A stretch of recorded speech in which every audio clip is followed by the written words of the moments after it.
जय हिंद मेरे प्यारे बच्चों। आज के इस नए वीडियो में कक्षा 9 हिंदी गद्य खंड का दूसरा चैप्टर जिसका नाम है मेरे प्यारे बच्चों मंत्र, और इस चैप्टर के लेखक हैं मुंशी प्रेमचंद जी। तो इस चैप्टर के अंतर्गत जितने भी गद्यांश हैं आपकी पाठ्य पुस्तक में, सभी गद्यांशों पर आधारित जो भी प्रश्न हैं आज के इस वीडियो में बिल्कुल फिनिश हो जाएंगे।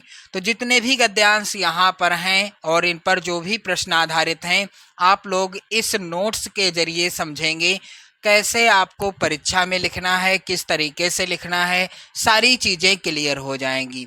मेरे प्यारे बच्चों, पहला यहाँ पर गद्यांश है, आप लोग ध्यान दीजिएगा। मोटर चली गई, बूढ़ा कई मिनट तक मूर्ति की भांति निश्चल खड़ा रहा। संसार में ऐसे मनुष्य भी होते हैं जो अपने आमोद प्रमोद के आगे किसी की जान की भी परवाह नहीं करते। शायद इसका उसे अब भी विश्वास ना आता था। सभ्य संसार इतना निर्मम, इतना कठोर है, इसका ऐसा मर्म भेदी अनुभव अब तक ना हुआ था। वह उन पुराने जमाने के जीवों में था जो लगी हुई आग को बुझाने, मुर्दे को कंधा देने, किसी के छप्पर को उठाने और किसी कलह को शांत करने के लिए सदैव तैयार रहते थे। जब तक बूढ़े को मोटर दिखाई दी, वह खड़ा टकटकी लगाए उस ओर ताकता रहा। चलिए, गद्यांश का पहला प्रश्न है, प्रस्तुत गद्यांश के पाठ एवं लेखक का नाम लिखिए। तो पाठ का नाम क्या है? मंत्र। और लेखक कौन है? मुंशी प्रेमचंद। मेरे प्यारे बच्चों, सबसे पहले तो आप गद्यांश के शुरुआत के शब्द लिख देंगे, इस तरह से डैश डैश कर देंगे, और इसके बाद आप लास्ट के शब्द लिख देंगे। फिर आपको संदर्भ हेडिंग डालना है यदि संदर्भ पूछा जाता है। संदर्भ लिखा कैसे जाएगा? प्रस्तुत गद्यांश हमारी पाठ्य पुस्तक हिंदी गद्य में संकलित एवं मुंशी प्रेमचंद द्वारा लिखित मंत्र नामक कहानी से अवतरित है। संदर्भ इसी तरह से लिखा जाएगा, इस पाठ का कोई भी गद्यांश हो। चलिए, दूसरा प्रश्न है मेरे प्यारे बच्चों, रेखांकित अंशों की व्याख्या कीजिए। अब रेखांकित अंश इस गद्यांश में क्या है? संसार में ऐसे मनुष्य भी होते हैं जो अपने आमोद प्रमोद के आगे किसी की जान की भी परवाह नहीं करते। शायद इसका उसे अब भी विश्वास ना आता था। सभ्य संसार इतना निर्मम, इतना कठोर है, इसका ऐसा मर्म भेदी अनुभव अब तक ना हुआ था। मेरे प्यारे प्यारे बच्चों, इस तरह से रेखांकित अंश की व्याख्या आप हेडिंग डालिएगा।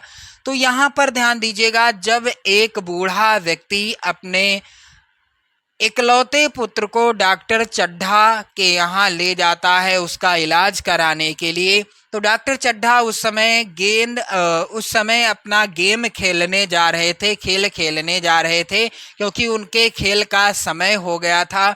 आप कहानी पढ़ेंगे बहुत अच्छे से समझ पाएंगे। तो मेरे प्यारे बच्चों, ध्यान देना, डॉक्टर साहब ने कहा उस बूढ़े व्यक्ति से कि कल लेकर के आना, कल मैं इसको देखूंगा, आज मेरे खेल का समय हो गया है। बूढ़े व्यक्ति ने कहा, नहीं नहीं साहब, आप एक नज़र सिर्फ देख लीजिए, मेरा इकलौता पुत्र है, हो सकता है बच जाए, नहीं तो कुछ भी हो सकता है। लेकिन डॉक्टर चड्ढा नहीं माने और वह अपने मोटर में बैठ गए, यानी कार में बैठ गए और चले गए। उसी का वर्णन है। मोटर चली जाने के बाद बूढ़ा भगत सोचने लगा कि क्या संसार में ऐसे भी हृदयहीन व्यक्ति हैं जो अपने मनोरंजन के सामने दूसरों के जीवन की कोई चिंता नहीं करते, यानी अपने मनोरंजन के सामने दूसरों के जीवन की चिंता बिल्कुल नहीं करते। संसार में ऐसे भी मनुष्य होते हैं। वह ऐसे व्यवहार की लेस मात्र भी आशा नहीं करता था कि उसके साथ भी ऐसा व्यवहार होगा, ऐसी उसको उम्मीद नहीं थी।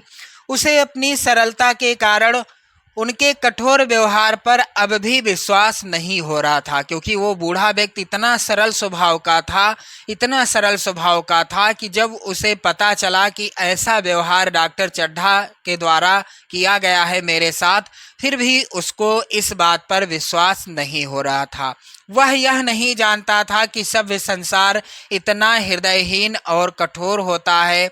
इस बात का हृदय स्पर्शी अनुभव उसे अभी तक कभी नहीं हुआ था। मेरे प्यारे बच्चों, ये हो गया रेखांकित अंश की व्याख्या जो गद्यांश है।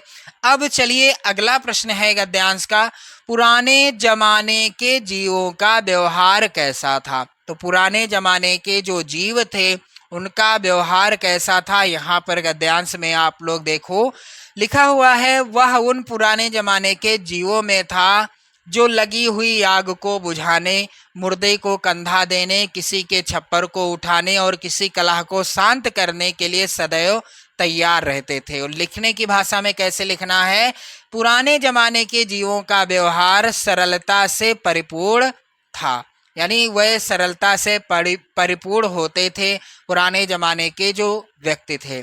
चलिए अगला प्रश्न मेरे प्यारे बच्चों है, भगत को किस बात पर विश्वास नहीं हो रहा था। तो यहाँ पर ध्यान देना, भगत को किस बात पर विश्वास नहीं हो रहा था, आप लोग ध्यान दें, शायद इसका उसे अब भी विश्वास ना आता था। यानी संसार में ऐसे भी मनुष्य होते हैं जो अपने आमोद प्रमोद के आगे किसी की जान की परवाह नहीं करते, शायद इसका उसे अब भी विश्वास ना आता था। तो इसको कैसे लिखना है आपको, भगत को विश्वास नहीं हो रहा था कि संसार में ऐसे मनुष्य भी रहते हैं जो अपने आमोद प्रमोद के आगे किसी की जान की परवाह नहीं करते हैं।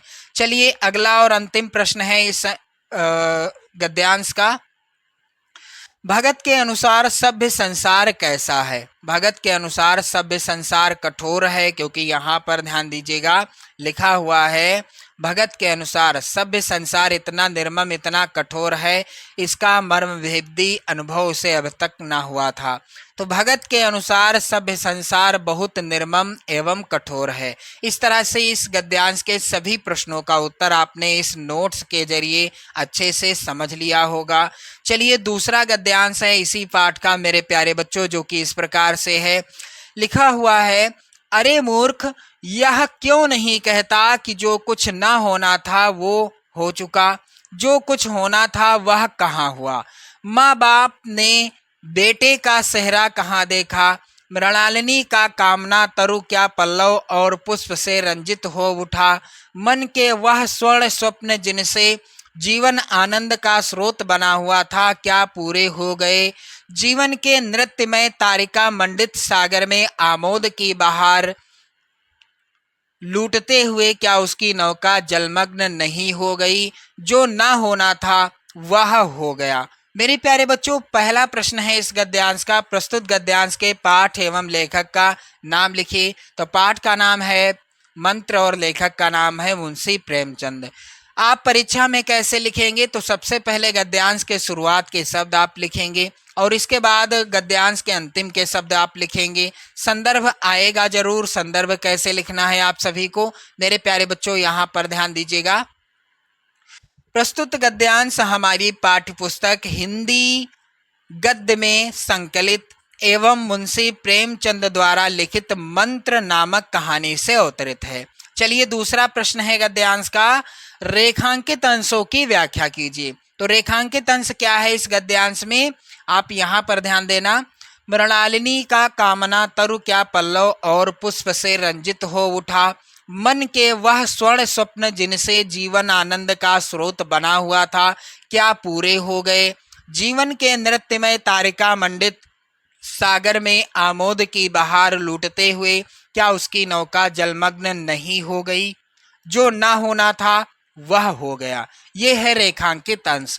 अब इसकी व्याख्या क्या होगी, इस तरह से आपको हेडिंग डाल देना है, रेखांकित अंश की व्याख्या। कैलाश के माता पिता तो उसका विवाह भी ना देख पाए, क्योंकि कैलाश को सर्प ने डस लिया। उसके खास मित्रों ने जब कहा कि आप सर्प हमें दिखा दो, जब कैलाश सर्प दिखाने लगता है तो उसी स्थिति में यानी उसी क्रिया में सर्प ने उसको डस लिया और वह मृत्यु को प्राप्त हो गया, यानी उसका जो है उसकी मृत्यु हो गई। तो तो अब बात है उस समय की। उसके बाद कैलाश के माता पिता तो उसका विवाह भी ना देख पाए क्योंकि उसकी शादी नहीं हुई थी, और मृणालिनी जो कि जिसके साथ कैलाश की शादी होनी थी, उसकी कामनाएं जो कैलाश के जीवित होने पर पुष्पित पल्लवित थी, यानी जीवित था कैलाश तो उसकी जो कामनाएं थी, बहुत सारी कामनाएं थी, पुष्पित पल्लवित थी, कैलाश के आकस्मिक निधन से नष्ट प्राय हो गई हैं। जब जीवन के आनंद का एकमात्र स्रोत कैलाश ही उसके जीवन में ना रहा तो वह अब किस अनिर्वचनीय आनंद की अनुभूति करे। उसके मन की अनेक इच्छाएं एवं सुनहरे स्वप्न क्या कैलाश की मृत्यु के साथ अपूर्ण होकर नहीं रह गए।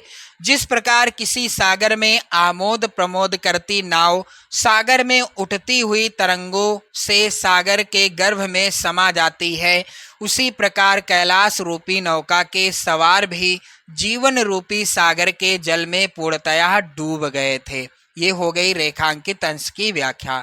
चलिए अगला है, यहाँ पर आप देखेंगे गद्यांश का अगला प्रश्न है, माँ बाप ने क्या नहीं देखा था। तो यहाँ पर ध्यान देना, माँ बाप ने बेटे का सेहरा कहाँ देखा था, यानी यही हो जाएगा इस प्रश्न का उत्तर। तो माँ बाप ने बेटे के सिर पर सेहरा नहीं देखा था, यही हो जाएगा इस प्रश्न का उत्तर। चलिए अगला प्रश्न है यहाँ पर मेरे प्यारे बच्चों, आप लोग ध्यान दीजिएगा। कह रहा है कि नौका जलमग्न होना का क्या अर्थ है। चलिए इसका उत्तर कैसे लिखना है आप सभी को, तो ध्यान देना यहाँ पर इस प्रश्न का उत्तर क्या हो जाएगा। नौका जलमग्न होने का तात्पर्य सहारा नष्ट हो जाना है, जिससे मृणालिनी का विवाह होना था। जब वही नहीं रहेगा तो इसे ही नौका का जलमग्न कहा जाएगा। मेरे प्यारे बच्चों अगला प्रश्न है इस गद्यांश का, मृणालिनी का कामना तरु क्या था। तो इसका उत्तर कैसे लिखना है आपको। मृणालिनी कामना तरु, यानी मृणालिनी का कामना तरु वैवाहिक जीवन का स्वर्ण स्वप्न था, जो जीवन आनंद का स्रोत बना हुआ था, जो समय पर पल्लव और पुष्प से रंजित होता। मेरे प्यारे बच्चों यहाँ पर ध्यान देना, इस गद्यांश के बाद बारी आती है तीसरे गद्यांश की, जो कि है इस प्रकार से, ये भी महत्वपूर्ण गद्यांश है। वही हरा भरा मैदान था, वही सुनहरी चांदनी एक निःशब्द संगीत की भांति प्रकृति पर छाई हुई थी, वही मित्र समाज था, वही मनोरंजन के सामान थे, मगर जहाँ हास्य की ध्वनि थी वहाँ अब करुण क्रंदन और अश्रु प्रवाह था। यानी जहाँ पर हास्य हो रहा था अभी तक, जब कैलाश को सर्प ने डस लिया, उसकी मृत्यु हो गई, तो वहीं पर क्या होने लगा, करुण क्रंदन होने लगा, यानी सभी रोने लगे और आंसुओं की बौछार यानी अश्रु प्रवाह होने लगा। चलिए कैसे लिखना है इसको। सबसे पहला प्रश्न है, उपर्युक्त गद्यांश का संदर्भ लिखिए।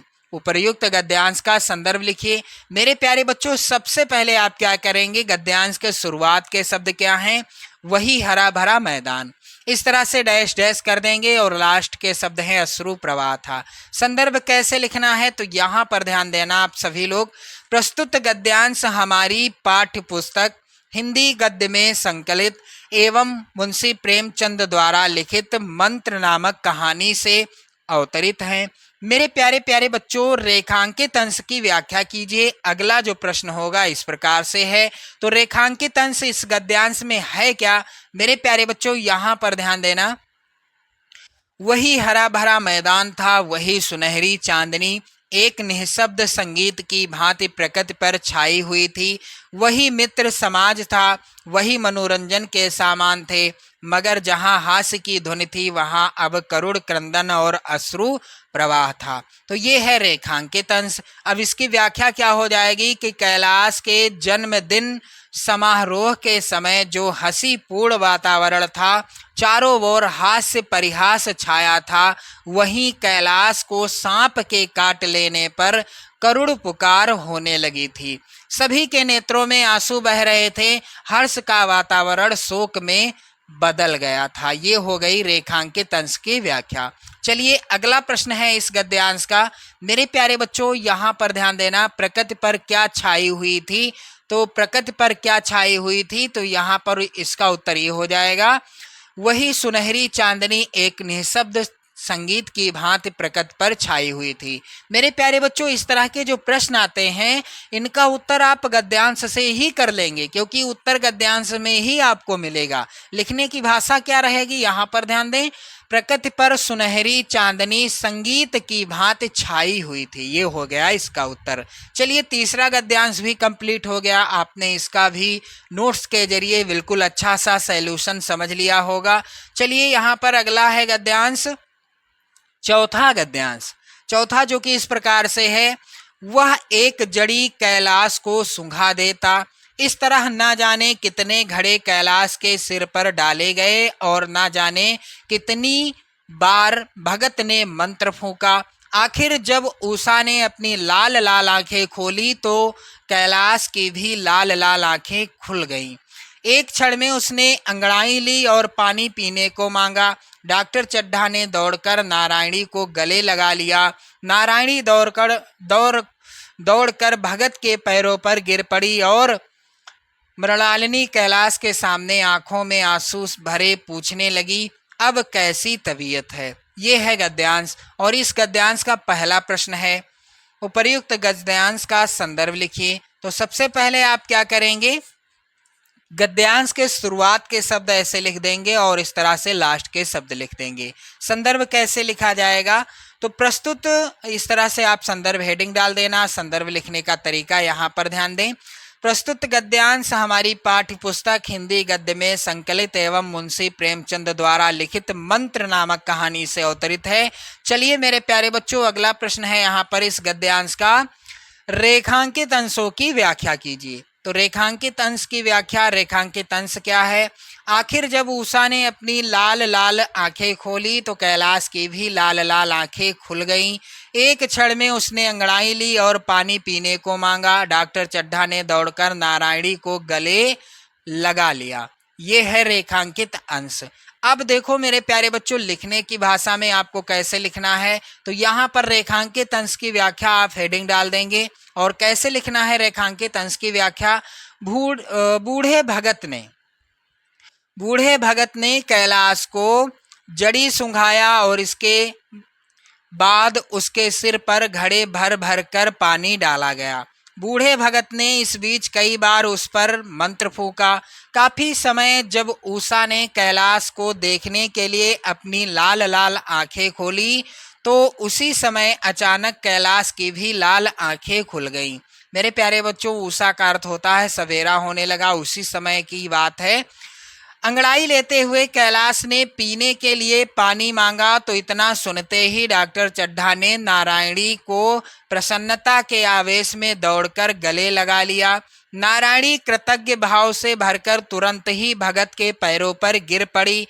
मृणालिनी आंखों में आंसू भरकर कैलाश से पूछने लगी, अब तुम्हारी तबीयत कैसी है। चलिए अगला प्रश्न है गद्यांश का मेरे प्यारे बच्चों, कह रहा है कि आंखें खुलते ही अंगड़ाई लेते हुए कैलाश ने क्या मांगा। तो यहाँ पर गद्यांश में आप देखें, आंखें जैसे ही खुली कैलाश की तब कैलाश ने क्या मांगा, पानी मांगा। यहाँ पर आप लोग ध्यान दें, पानी पीने को मांगा। कैसे लिखा जाएगा उत्तर, आंखें खुलते ही कैलाश ने अंगड़ाई लेते हुए पानी मांगा। चलिए अगला और अंतिम गद्यांश है इस पाठ का मेरे प्यारे बच्चों, यहाँ पर ध्यान दें। चड्ढा, रात को मैंने नहीं पहचाना। डॉक्टर चड्ढा कहते हैं कि रात को मैंने नहीं पहचाना, या किसको नहीं पहचाना, उस बूढ़े भगत को। आगे कहते हैं, पर जरा साफ हो जाने पर पहचान गया। जब सवेरा हो गया तो मैं पहचान गया। एक बार यह एक मरीज को लेकर आया था। मुझे अब याद आता है कि मैं खेलने जा रहा था और मरीज को देखने से इनकार कर दिया था। आज उस दिन की बात याद करके मुझे जितनी ग्लानि हो रही है उसे प्रकट नहीं कर सकता। मैं उसे खोज निकालूंगा और पैरों पर गिरकर अपना अपराध क्षमा कराऊंगा।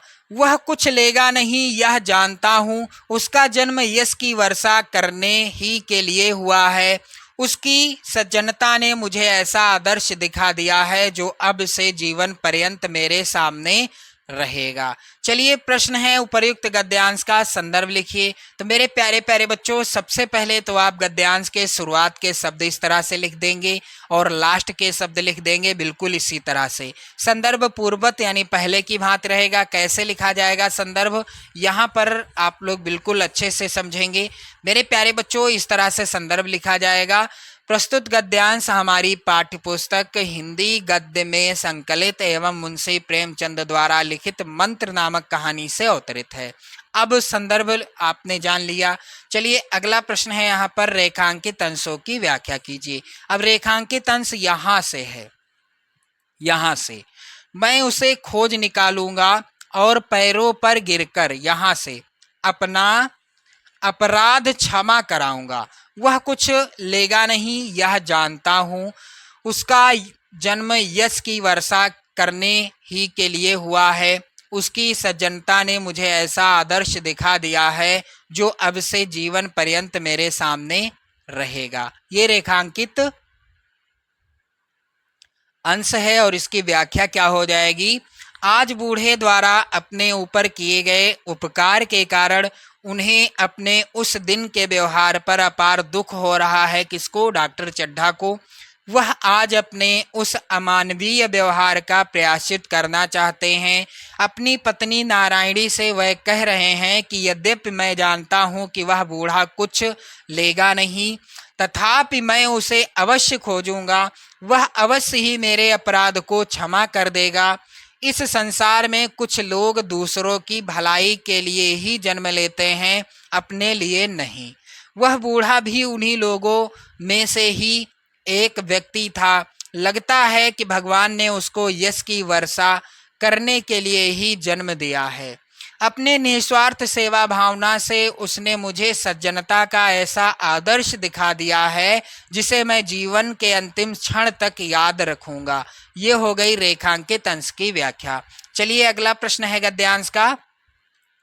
ग्लानि किसको हो रही थी? पछतावा किसको हो रहा था? तो ग्लानि डॉक्टर चड्ढा को हो रही थी। ये हो गया इसका उत्तर। अगला प्रश्न है मेरे प्यारे प्यारे बच्चों, कह रहा है डॉक्टर चड्ढा किस आदर्श पर जीवन भर चलने का संकल्प लेते हैं? तो यहाँ पर ध्यान दीजिएगा, इसका उत्तर क्या हो जाएगा। डॉक्टर चड्ढा भगत द्वारा दिखाए सज्जनता के आदर्श पर जीवन भर चलने का संकल्प लेते हैं। मेरे प्यारे बच्चों, अगला और अंतिम प्रश्न है इस गद्यांश का। प्रस्तुत पंक्तियों में भगत की किस चारित्रिक विशेषता का पता चलता है? तो मेरे प्यारे बच्चों, इसका उत्तर कैसे लिखना है आप सभी को। प्रस्तुत पंक्तियों में यानी इन पंक्तियों में भगत की चारित्रिक विशेषता उसकी सज्जनता है। उसका जन्म यश की वर्षा करने के लिए हुआ था। ये हो गया इस प्रश्न का उत्तर। चलिए मेरे प्यारे बच्चों, इस तरह से आपने देखा मंत्र शीर्षक पाठ के अंतर्गत जितने भी गद्यांश हैं और सभी गद्यांशों पर आधारित प्रश्नों का उत्तर कैसे आपको लिखना है आपने बिल्कुल अच्छे से नोट्स के जरिए समझ लिया। मेरे प्यारे बच्चों, अब इसी तरह से आपकी धुआंधार तैयारी करानी है। आप लोग चैनल को जरूर सब्सक्राइब कर लीजिएगा। जय हिंद।